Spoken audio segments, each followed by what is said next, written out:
Hi, my name is Nicki Gallup, and I'm a fourth year biomedical and mechanical engineering student here at Michigan Tech. I am part of the Michigan Tech Open Source Technology Research Group advised by Dr. Joshua Pierce. So, the project that I chose to work on is the open source gentle ventilator for emergency use during COVID 19. So, when COVID first hit, there was a national shortage of ventilators, of PPE, and of nasal swabs. And our group has been able to provide that for the community.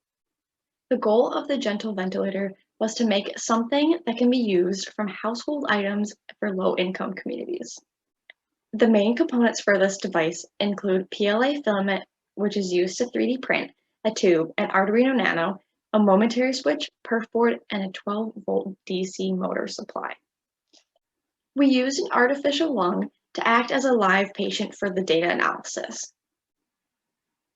When testing came around, we used various tidal volume and beats per minute ranges to accurately represent different patients. The set of tests here provide the best output and usage for the patient. Anything in green is considered safe, and anything in red is considered unsafe. These were determined through testing with keeping the patient in mind. The best data was collected from the R to R wave value and the peak proximal volume at the end of the lung.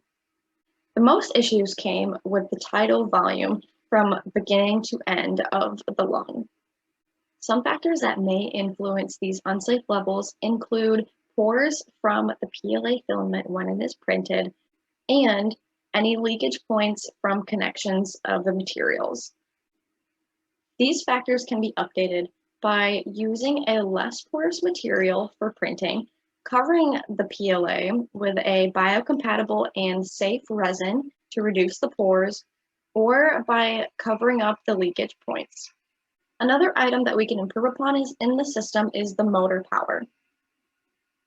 This can provide more stable measurements and greater power for less variability within the system. This device is only safe for emergency use, but we are still working on upgrading the device to meet FDA regulations for everyday use in the home in case another shortage occurs.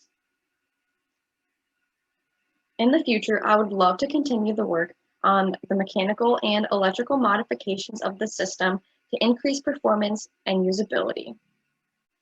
I would like to thank Samantha Dertinger, Nagindra Chanakella, Alexei Petsyuk, Adam Pringle, and Dr. Joshua Pierce for their work on this project. I'd also like to thank the DeBriege Foundation for funding this research, and I'd like to thank you for listening along.